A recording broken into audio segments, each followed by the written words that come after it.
How y'all doing? I'm the Watchman, and this video right here is entitled Preparing to Spend Time with the King. Preparing to spend time with the King. God's blueprint to prayer. God's blueprint to prayer. Have you ever felt like your prayers weren't being heard, or that God really wasn't paying attention to your prayers, or he didn't answer your prayers? Well, what the devil doesn't want you to know is that God has a blueprint, little steps you can follow to prayer. A lot of times we're just taught, oh, just pray, which you can, and God hears you. But there is steps that you can take to ensure that not only does God hear your prayers, but that he's a great father in answering your prayers and answering your prayers.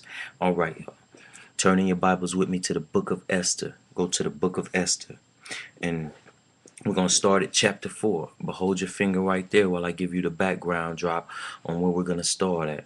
See, Esther had just become the queen of Persia, and she was married to King Ahasuerus.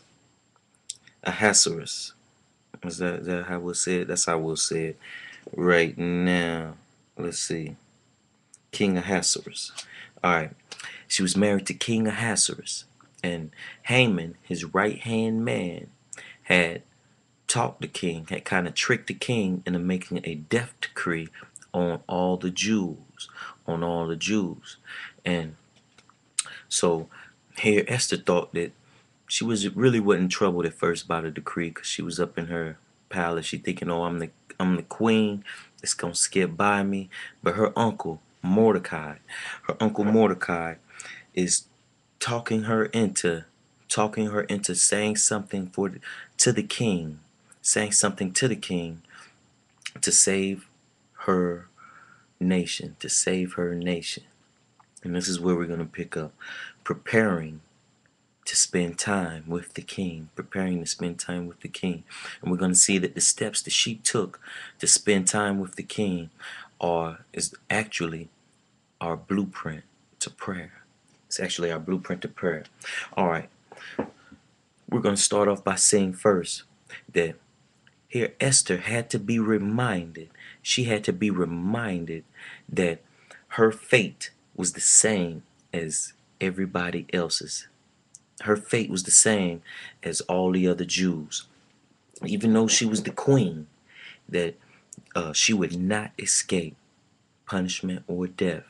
And a lot of times, as Christians, need to be reminded, even though that here we've been shown favor from our king, we're blessed with a good job, a good home, we go to church on a regular basis. Sometimes we need to be reminded also that we can still lose our souls, you know that we can still lose our souls. Sometimes we as Christians need to be reminded of this, and that's a critical subject. And we see that took place in Esther chapter 4, verse 13. It says, Then Mordecai commanded to answer Esther, Think not with thyself that thou shalt escape in the king's house more than all the Jews. First off, we see that she had to be reminded that her fate was the same as everybody else's.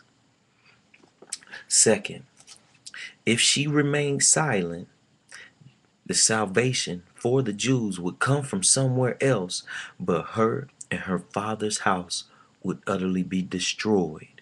We see that in verse 14. Mordecai tells her, For if thou altogether holdest thy peace at this time, then shall their enlargement and deliverance arise to the Jews from another place, but thou and thy father's house shall be destroyed. Too many times we come to God in prayer just for ourselves.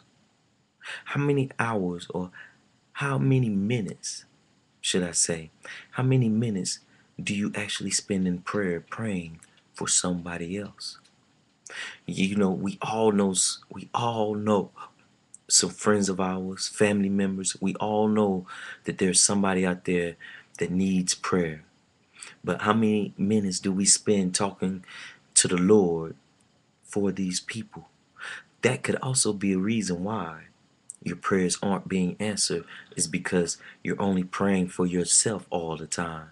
You're being silent in praying for others. So first off, we see the first thing about being reminded that she was a sinner, that her fate was just like everybody else's. It could be also a reason why your prayers aren't being answered, because you're not praying from the mind state and from the point of that, hey, I could lose my soul too. I'm the same. I am the same as these people and what they're going through. So first off, we see that we need to be reminded that we are sinners like everybody else. Second off, we need not be silent when it comes to praying for others. We need not to be silent when it comes to praying for others. Start praying for others more than you're praying for yourself. Start praying for others more than you pray for yourself. And watch the results. The third thing we see was that she also had to be reminded that this was the very reason why God had made her queen. At the end of verse 14, it says, "And who knoweth whether thou art come to the kingdom for such a time as this?" Sometimes God blesses us with a great job so we could take care of others. Sometimes we tend to believe that, oh, we got this great job in this big house, or, we're in these, God blessed us with this and this and this for me. When the reality of it is that God blesses us with those things at times to take care of others, to minister to others. Think about it. Sometimes we are given things not for ourselves, but for the purpose of serving others. Okay. In verse 4, we see that she had to humble herself. She had to humble herself. In verse 16, she says, "Go gather together all the Jews that are present in Shushan, and fast ye for me." And I say she had to, that shows humbling, because I know a lot of people say, I don't need prayer. Don't pray for me. You could say somebody, I'm gonna pray for you, and they say, well, you could tell by the response, they're like, I really don't need prayer. That's not being humble. We see that after she was reminded, first she was reminded that her fate was like everybody else's. She was told not to keep silent, but to pray for others, or to look out for others. And then she had to be reminded that this is the reason why she was made queen in the first place. And after that, she had to humble herself in front of her peers. A lot of times our prayers aren't answered because we don't even humble ourselves in front of our peers and family and friends. We have that mentality sometimes as Christians that I don't need prayer. I'm all right with God. Are we? If you have that mentality, then that's the definite sign that you need to humble yourself in front of others. She did 5. She denied herself of earthly pleasures and appetites. She denied herself of earthly pleasures and appetites. And we see that also in verse 16, where she says, "And fast ye from me, and neither eat nor drink 3 days, night or day. I also and my maidens will fast likewise." I also and my maidens will fast likewise. So, in preparing to spend time with the king, she also denied herself of earthly pleasures and appetites. Okay, the sixth point, she put on her royal apparel. As we see in chapter 5, verse 1. "Now it came to pass on the third day that Esther put on her royal apparel." I say, watch, man, what point does this make? Well, sometimes and too often, when preparing to spend time with the king, we forget. We forget that we are his children.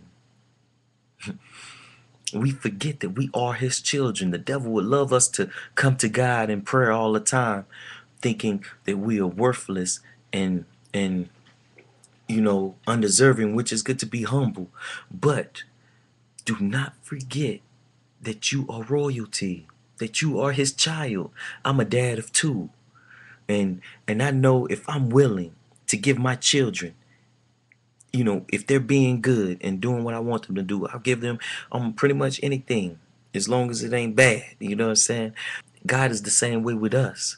So whenever you come to him, put on your royal attire. Do not forget that you are royalty. Do not forget that you are royalty. Okay. The seventh point we see is she then stood and awaited patiently for the king. And we see this in chapter 5, verse 1 and 2. It says, and she stood in the inner court of the king's house, over against the king's house, and the king sat upon his throne in the royal house, over against the gate of the house. And it was so, when the king saw Esther the queen standing in the court, that she obtained favor in his sight. She didn't even make her presence known. She just went in there and stood. Sometimes we come to God in prayer like, answer this immediately, or do this. We put a timetable on God.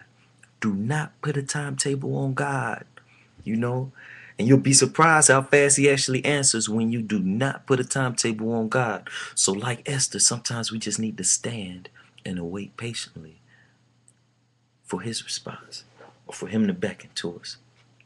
8. By touching the top of the king's scepter, Esther showed the king that she was his, and that she was there to do his bidding. That even though she had a request, if there was anything he wished of her at that very moment, she was there to serve him first. See, in verse 2, we see when it says she obtained favor in his sight, chapter 5, verse 2. And then it also says, and the king held out to Esther the golden scepter that was in his hand. So Esther drew near and touched the top of the scepter. See, this was what she was actually doing was letting the king know, even though I'm coming to you for a request, I am your servant. I am here to do your bidding. So if there's anything you want me to do first, I am here. I will do anything you want me to do first. And this is big and important, because a lot of times we come to God with requests of, God, please, please, please, Lord, do this, do this, do this, do this. And we can't do one little small request for him first. You know, we always want God to do something for us all day long, but it's like we can't do one little thing for him. He asked us to do one little thing, run to the grocery store real quick, as an example, and we can't do that. We have problems with doing that. So first we see, make yourself God's servant. Make yourself available to God before you come to prayer. Say, Lord, even though I am coming to you with a request, is there anything I can do for you first? I'm telling y'all, this is the blueprint to prayer, and it works. Ask him, Lord, is there anything I can do for you first? All right, 9. Now, after doing all of this, y'all, her first words to the king was, if it seemed good to the king. Verse 4, chapter 5, verse 4. And Esther answered, if it seemed good unto the king. Now, this is crucial also, because she's letting the king know, I am not expecting a yes answer. If you tell me no to my request, I am all right with it. And that's why when she says, if it seemed good to the king, these are her first words. So when we come to God, don't always come to him expecting a yes answer. Let him know, Father, I'm going to love you regardless. Let your will be done. If it is not your will that you give me a yes answer, but your answer might be no to my request, be happy with that. Be happy with that. Okay, 10. She states, now this is very important, y'all. She states, if I have found favor, and if it pleases the king to grant my petition. Verse 8. She says, if I have found favor in the sight of the king, and if it please the king to grant my petition. Now let's go over to chapter 7 and verse 2. Well, chapter 7, verse 3. Then Esther the queen answered and said, if I have found favor in thy sight, O king, and if it please the king. Twice she states this. We have to seek the favor of God first. Seek his favor. Make him happy first when we bring our petitions. We can't spend time with Satan all week doing bad, making God mad at us, and then expect to get on our knees and our prayers be answered. And how do you please God? Turn in your Bibles to Romans 8, verse 8. Romans 8, verse 8. So then they that are in the flesh cannot please God. So don't give in to the flesh. If you are in the flesh, you can't please him. So if you're in the flesh, you can't please him. Give in to the spirit. find favor, seek God's favor in your